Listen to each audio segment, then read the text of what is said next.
Hello, everybody, and welcome to episode 19 of the YYC Real Estate Show. Our hosts are all here this week. It is Seb, Sheraz, myself, Zach. Last couple of weeks, it's been a bit different. We had just me and Seb last week. We're happy to have Sheraz back from vacation. So yeah, and stay tuned. I was away on business as well, and we have a special episode that will be available soon at the YYC Real Estate Show, talking about investing as Canadians or Americans, for that matter, in the Caribbean, in the Dominican Republic specifically. So that's a exciting episode as well. It'll be available soon. But we are happy to be here and give you guys your weekly updates. So 630 sales in the last 7 days. How many active listings do we have? Only 2,687.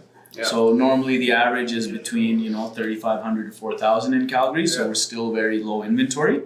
How many pending sales as of the last week? So we're right now 833 pending. And so, yeah, very still strong seller's market. We were waiting to see the effects of that additional interest rate hike up to 5%. And that's just 5%, not including prime. So a lot of people getting ready for their renewals who have like a 1.5%, 2%. They might be seeing like a 7%. Yeah. So, yeah. Well. But it takes about a year for that to translate, and we see the results in the real estate market. Yeah. We'll be excited to see about that. But do you guys want to see the highest sale in town? Yeah, sure. Last 7 days? I wonder if it's the same one as last week, Aspen Ridge. Probably not. No, because if it was a sale, it's gone, right? Oh, sorry. Yeah. Not so we got a whopper. We got a 4,075,000 in Britannia. Wow. Yeah. What year is it built? 1995. Yeah, okay. 0.31 acre, 4,500 square foot sandstone home. Wow. Yeah. Probably beautiful. Really nice one. Yeah, that's awesome. And the second highest we have at 3.2 million in Elbow Park. Nice. This is kind of a strange one. I'll quickly touch on it here. The actual listing price was 3.25 and 261 days on market, and they ended up selling it for a very odd number, $3,323,428.29. Normally we don't see pennies on deals, but wow. Yeah. What usually happens there is that they wanted to buy the house with improvements, so they saw the exact improvement cost and then they put it onto the deal.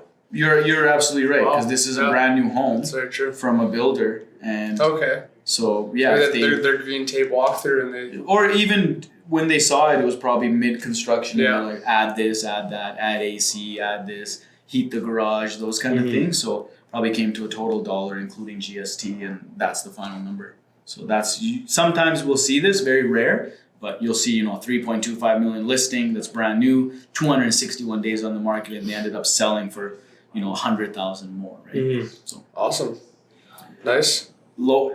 Do you guys care to see the lowest? Lowest sales? I like the lowest. 139,000 in my favorite building again. Yeah. So Chinatown, 139,000. Nice. Let me just do something here. Yeah, that's the one I sold. Changed hands. Wow. Yeah. Yeah, resold? Yeah, I was kind of shocked here, saying like that's mine. So I sold this one to somebody for 105,000 in February of this year, and that person now resold it for 139,000. Wow. So since February. Yeah. So somebody just bought it. Good investment. Yeah. Let me see if they made any changes to the interior. No, interior is the same as it was when I sold it. What month did you sell it? I sold it in February. Yeah, but the market has picked up quite a bit since then. So that's insane. So yeah, good on this person. Yeah. That's awesome. So there you have it, a little update. Still strong seller's market. We'll wait to see what these interest rate hikes have been doing to the market, and we have a lot of listings coming up. I have that one in Chestermere. I put a new one up in the Keynote building that went pending right away. I have another one coming up fairly soon here in Woodbine. And Zach and I will be co-listing. Very excited to do a YYC Real Estate Show with one of my co-hosts here, listing one in Pembroke. Excited about that fully renovated, oversized, detached garage there. Yeah. So that'll be an exciting one. How about you guys? What's going on last week for you? Last week, so yeah, I got my deals firmed up. So those went well. Little hiccups like any other deal, but we dealt with it. And yeah, this month, or not this month, but hopefully early next month is my Cochrane deal. Bring it back on market, so that's exciting.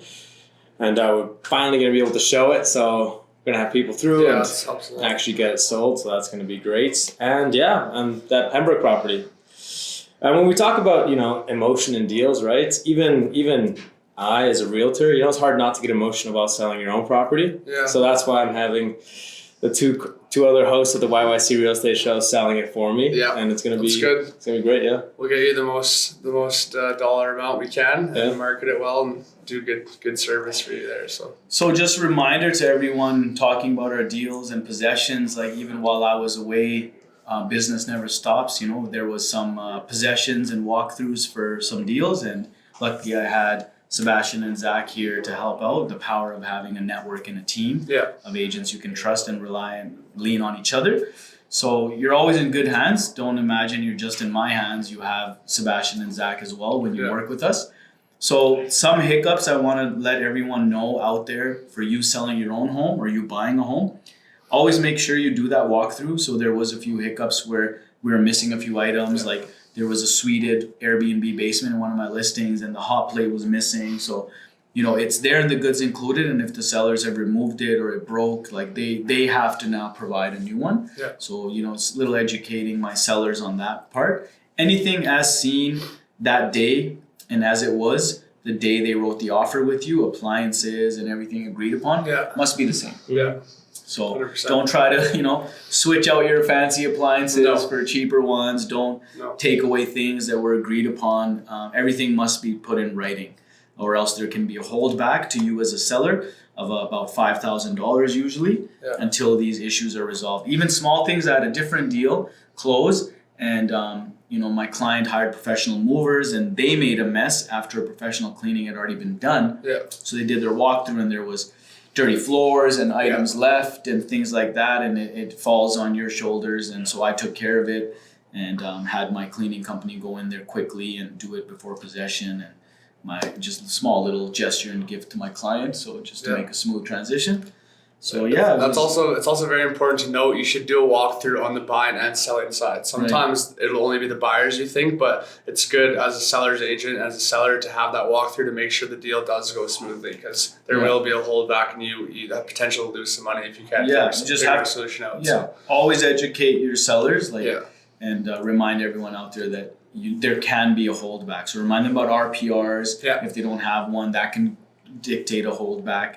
And they'll hold back $5,000 and the RPR is $800. But then you have to wait 2 weeks. The remaining funds will get released to you. But just day-to-day real estate, exciting. Still enjoy it. Just as long as you put your trust in good agents like us, we'll walk you through all these things and make sure you understand and have a seamless deal. Money in everyone's hands. So. Yeah, of course. Yeah, actually, I want to mention one thing about deals and sellers is that both of my last two sellers, they wanted to move to the other side of the country before the deal was even over. They kept on asking me, do I have to be here to sell my home? And the answer is no, you don't have to be here. No, you don't. If you're like, I'm ready to move to wherever you're going to, you can trust one of us to list your home and then deal with everything from here. So that's a nice little bit of information for people to know. Yeah, no, for sure. So we have, I think you guys saw the Instagram post. I think it was yesterday. We asked some people to comment some questions, so I think we should go through those now. We didn't have a lot, so we need some more support. So out there, come on, bring us some questions. We need some, whether it's in the YouTube comments or on our Instagram, the YYC Real Estate Show. Would be nice to get some feedback and some questions. We will answer them live as we are about to now. So we're gonna go with the first one. I mean, this is Mr. Aaron Gaudette from the Green Group Real Estate Team. Asked, what is our favorite color? So that's Aaron's question. Shout out to Aaron. We'll start here. For me, it's blue. Let's do color and then color in a house, like paint on the wall, like kind of black and white or vibrant. Let's do that. Okay, yeah. I like my favorite color is blue, but for a house, I like white with some wood accents. Wow. I love that answer. Yeah, that's not bad. Yeah, my favorite color, it's, if I look back at all my old school stuff that my mom would always keep, it's like I used to always say my favorite color is red. And then now I would always say my favorite color is blue. So maybe a little bit of both, but I'll have to say blue as of now. Blue is my favorite color. And as far as interior, what I do like is I do like a lot of the main areas to be very neutral. So whether it's a white or an off-white color, that's very, very neutral. But I do like the rooms like where you're watching TV or the bonus room or an office. I do like those walls to be a very different color, or maybe have two different colors in there to kind of accent them. So I like to change it up in that front. So not just one same color or same scheme throughout the house. It's really cool when the entire upstairs, the walls and everything's a little different than the main area, and then you go to the basement and it's very different, right? Yeah, I like that. Mine color would be light purple. Light purple. Dark is too almost gothy. It gotta be light purple. And then for houses, I am into that actually called gothy look. You could say is like black and gray. I haven't seen a lot in Calgary, but there's some I know there's like Drake has one in Toronto, for example. It's darker gray marble and black, and I think it's pretty clean. I think that's what they call maybe the industrial modern kind of. Yeah, exactly. That kind of look, like kind of like the old Batman look. Like that house actually hit the real estate news. It hit the Architectural Digest, and he supported a fellow Canadian who's like a famous architectural designer and an architect, and he hired him and to design that home. And I remember it hit like real estate news. So it was like $100 million project. $100 million house that he calls the embassy. No, it's pretty insane. Like he actually got rules.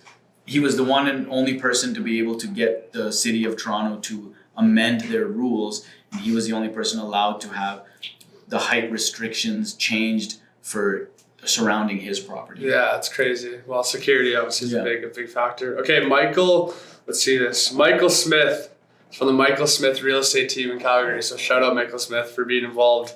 Appreciate it. Here's my question. What are the top 3 tips for first-time home buyers in Calgary? We'll give one tip each. One tip each. Top 3, so we'll each give a tip to a first-time home buyer. Sebastian, what is your tip to a first-time home buyer? I think I've said this before, but plan ahead. As soon as you think you're going to buy a home, get professional advice from a realtor, from a mortgage broker, or a bank. As soon as you know that you want to buy, get advice.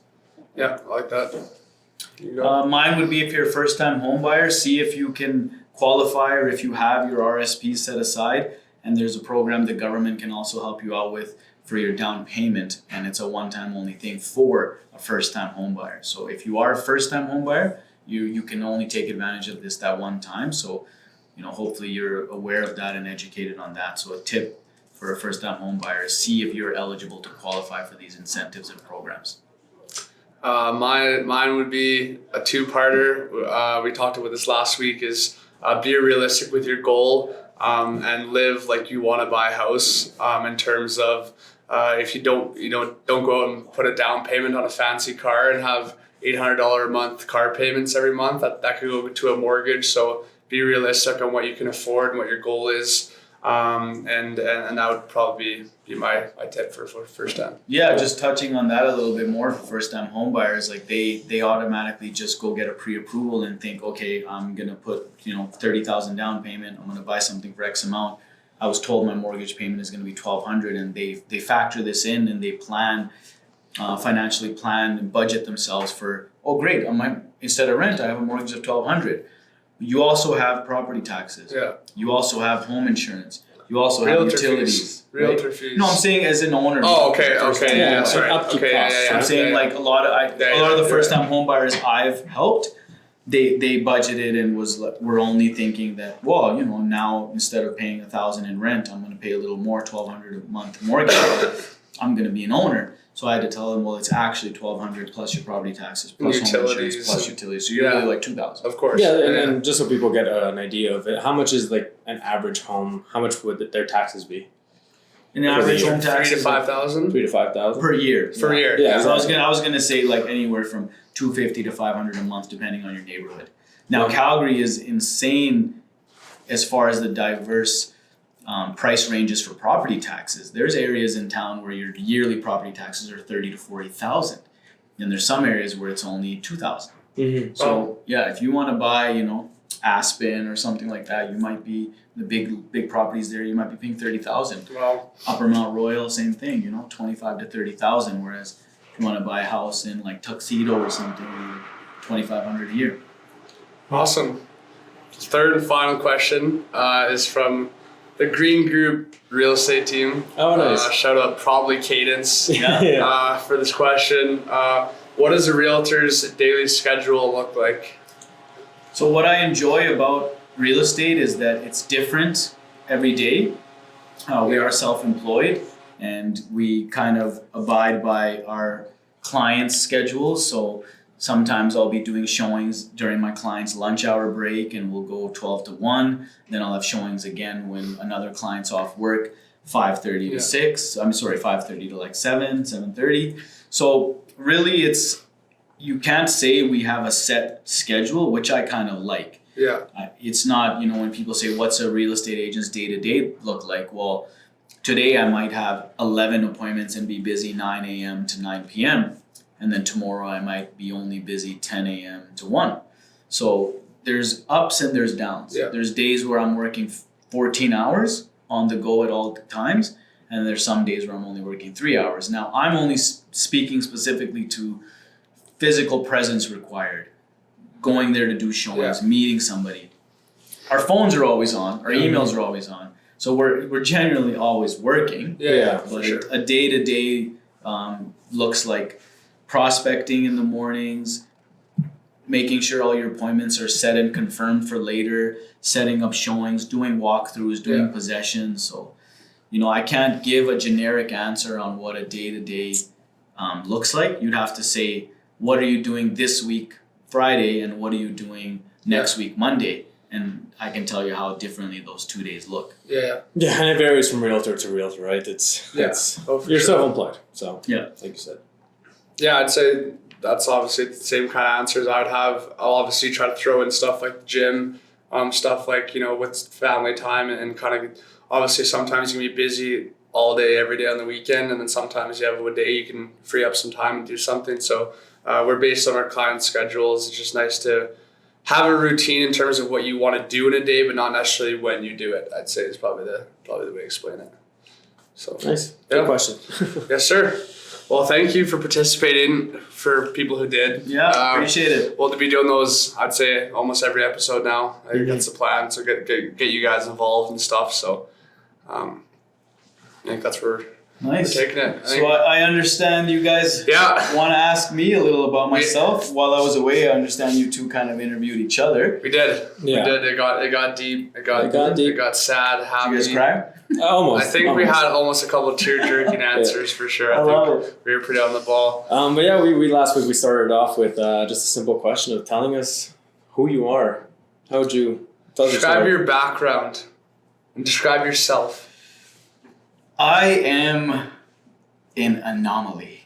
Wow. Wow. This is a good start. I am a one of one, and I don't want to say that to be arrogant, because those that know me, especially you two, you'll never say I'm an arrogant person, right? No. Like, that's not who I am. No. But I've really tried to work on myself, and I'm not shy to have confidence now, and not shy to highlight my skills that I've been working on and acquired. So jokingly I say that anomaly, but what I mean is I pride myself on being able to relate to all types of clients and people.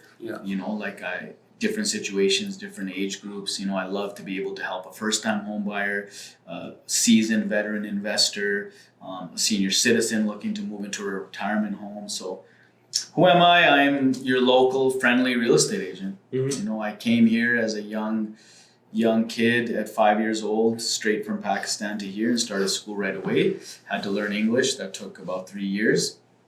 When everyone in the class would start reading and writing, I would be ushered off into the library for one-on-one to learn the language and grasp the grammar and everything like that, because I was thinking in a different language. And me too, actually. The way other languages are set up, for those out there that know, it's like the sentences are set up differently. So it's not going to make sense if I'm thinking in my head in a different language and translating it directly into English. It's going to come off. It's like oh, like, how are you today is really, it'll come off a little different. Like, you are as good today. Yeah, for sure. So there was those things, but I really, really enjoy, I've said it here on another episode, you know, like I think Robbie's episode with us, he brushed on it, and you know, God bless my folks and my dad for bringing us here to give his kids a better life. I would have just continued the farm life that he had his whole life. So for him to take the chance and leave with nothing and alone and just trying to put his feet on the ground to then bring his family over. So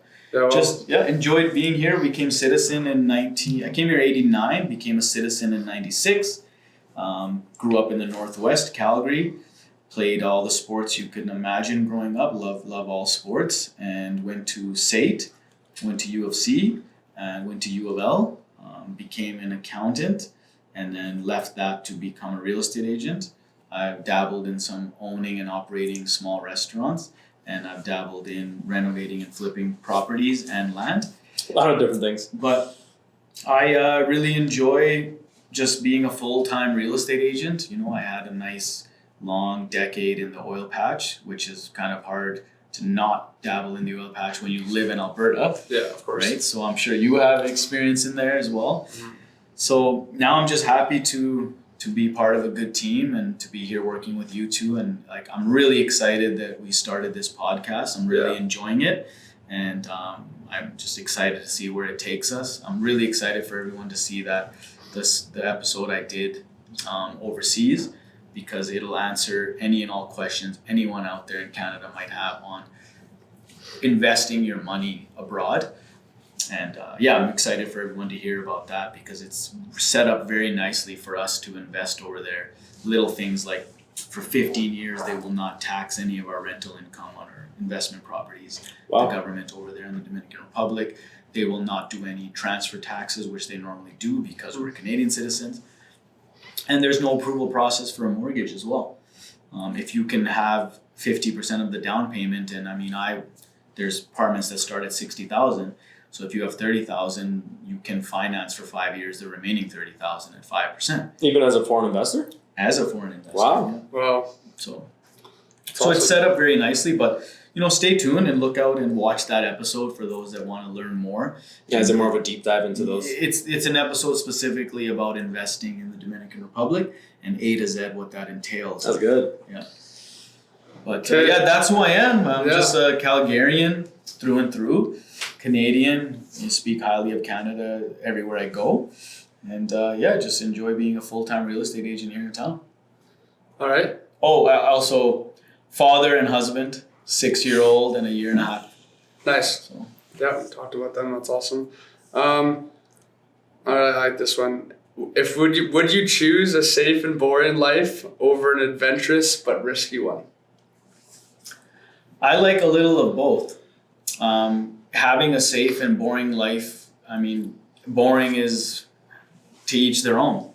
You know, some people think me having children and wife and being busy with that is a boring life because I can't always attend parties or stay out late at night. But there's times where you can do that, and then there's things you can't buy. Like you can't buy the unconditional love your kids are gonna give, or like a piece of you see in your children, you know? Yeah, very and true. Like how my dad brought us here and gave us a better life. I'm now starting to think what I can do and leave behind and provide for my kids to give them a head start, and the advice I can give them about all the mistakes I made, and I want them to learn from my mistakes, right? The idea is just to get better as the generations go on, and I'm sure any parent and our parents will say that as well. Like, they're happy as long as we become better human beings than they were, because that's really all their job is, right? Yeah. So. Well, awesome. I like that. Nice. Yeah. So, okay, this is more of a simple question, but what do you do to recharge your batteries? I go to the Dominican for 10 days. Stare at the ocean and eat some fresh caught seafood that morning, and it's hard to not have a smile on your face when it's, you know, plus 30, 35 every day, and everyone's happy, and you walk on the beach, see the ocean, jump in the waters. So it was, you know, like for me, going to the gym regularly is a stress reliever for sure, but making sure you set aside time for yourself to kind of get away from everything here.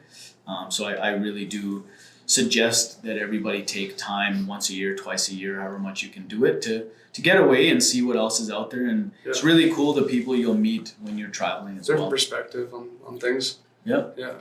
Yeah, I mean, I frequently go to Mexico as well, and I think it's nice that I don't live there, because when I go there, I'm so much more grateful. I got family there, and they're used to the whole sunny weather and beaches and oceans. They still like going. You know, it's like us visiting the park. They're going to the beach, right? But it's just nice to be here and then be able to take that vacation over there and be like, just enjoy it fully. So I can imagine you feel the same about that. Of course, yeah. No, I like that. Real estate question here. Let's say, how do you deal with pressure or stressful situations with a client? So I learned through going through the fire. I learned by making so many mistakes and taking on pressure and taking on a deal's stress, a client's stress, and taking it upon myself, when always the deal unfolded as it would have, whether I got stressed over it or not. So now I'm very adamant to be that calm person, to calm the client down and tell them this is a problem. It's a small problem. There's a solution. So little things like something missing during a walkthrough, an appliance not working anymore at the walkthrough, or results of an inspection, or 1, 2, 3 items you must address before possession. Like, clients would get stressed over these things, so then I would take that stress on myself. But throughout the years, I've created a really strong network where I can pick up the phone or message anyone that I need to help any of my clients, be it a handyman, be it any of the trades, be it a professional cleaning company, be it a delivery, a moving company. So, lawyers and anything you might need in real estate. I'm happy to now say that I'm gonna be your calming voice and try to let you know that you shouldn't stress out. Like, I'm here to make sure everything's gonna go smoothly for you, and if there are hiccups, I'm gonna walk you through it. So I used to take that stress, but it does nothing. So I don't stress over it anymore. The deals will happen. Like, you gotta look at the big picture. It's like there'll be small holdbacks of 5,000, and even that'll then get released to you. So. So honestly, it's a really, really exciting career and job to have as a real estate agent. Like, for all those agents out there that are new or thinking about it, like, a job's a job. This is a career. Like, there are times where you're gonna get stressed, but it's only how much you let that affect you. So have these things we talked about. Make sure you're taking care of yourself and your health, number one. You're really taking care of your body and working out, and that you'll be surprised how much stress you can take if you're going to hit that gym in the mornings, right? Those calls where people are yelling at you, you're not going to get upset over it. You'll be like, what's the problem? Let's figure out a solution. Are you done? Did you get it out of your system? You're done yelling? Okay. So to that, what is the most rewarding part about being a realtor? So the most rewarding part is the lifelong relationships I've created with my clients, and genuinely those times where I've really helped somebody. Like, there's been a few instances where I met a client that had no one, whether the family had passed away or they're just here by themselves, or those times where they don't have anyone and feel alone. Now they're lifelong friends, and I was there to help them A to Z, and be it, drive them around or hang out with them. I go and visit all the time with these same clients now, and they've become friends. So I really enjoy that part about it, just genuinely helping somebody and creating a relationship for life. Yes, I am their real estate agent, but I consider them my friends, and I hope that they do as well. Yeah, that's great. No, I like that. It's empowering. Awesome. Well, any other questions, or that's it, boys? I think that's all I had written down for this one, but I'm sure I could find some. Think of something.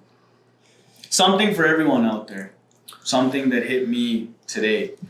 Going on the vacation, kind of centering yourself again, reminding yourself that everything is in your power. If you want to make a change and you want to go for something, I hate to sound cliche, but it's honestly true. If you really want to go and do something and make a change and decide to go a different avenue career-wise or anything, you can do it. We are only stopping ourselves.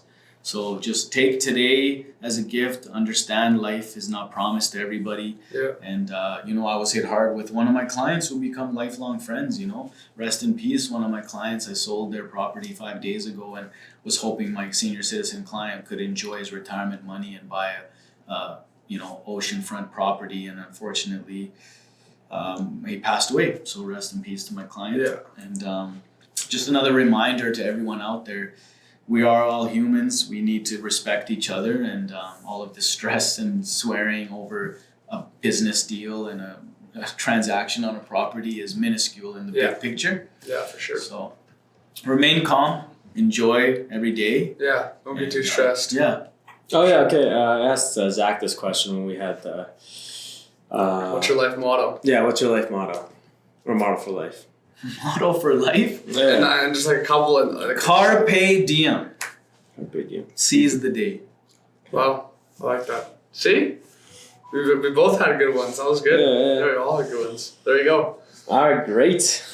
Well, this was episode 19 of the YYC Wow, Real Estate boys. Show. I just wanna I think you told me this earlier, is that a very small percentage of podcasts make it past like the 5th episode. So to get to 20, Him, he was saying. was it you? Yeah, I think it A was very small percentage of I think it was like I think it's 20. Yeah, I think it's like 95 to like 99% of podcasts don't make Fail it to episode 20. before 20. So we will be here And we're just getting started. next week. Yeah. We're just getting started. We're gonna be that Joe Rogan podcast 950. No, he's on like episode 1800. Yeah, I think a Wow. lot more. So, but we have enjoyed doing it. Obviously, love doing it. We hope to bring value where it's needed. So, And just a big congratulations. One of our hosts here, Zach, very excited for him to kind of touching on what I mentioned, like tomorrow's never promised, seize the day, and don't be shy to follow your dreams, or don't be shy to take chances, and because you don't want to live with regrets. So I'm very, very excited that Zach is announcing he will also not only be a real estate agent and a podcaster here with us, but he will also be playing hockey in Montana at the University of Montana. So Nice. very excited about that. Very proud of like, him. Yeah, thank you. Like Sheraz said, I'll be continuing my real estate. We'll be doing all my referrals and all my marketing and everything. Keep up with my clients, making sure everything's good. I'm only 5 hours away, so I'm not and we're here for him. and all my clients that I will have in the future for the 6 months I'm away will be going to these guys, and there'll be close communication with all of us. So. Yeah. Very excited for sure. It's a good leap. I was playing hockey all my life and didn't know I'd have the opportunity until about a month ago. And like Sheraz said, I wanted to take it and live life to the fullest here. So real estate is obviously a passion of mine, but sports was too. So I got to follow this and see where it goes. So yeah, I'm happy. Yeah, very proud of you, and we'll see everyone next week. Yes, episode 20. Thanks for tuning in.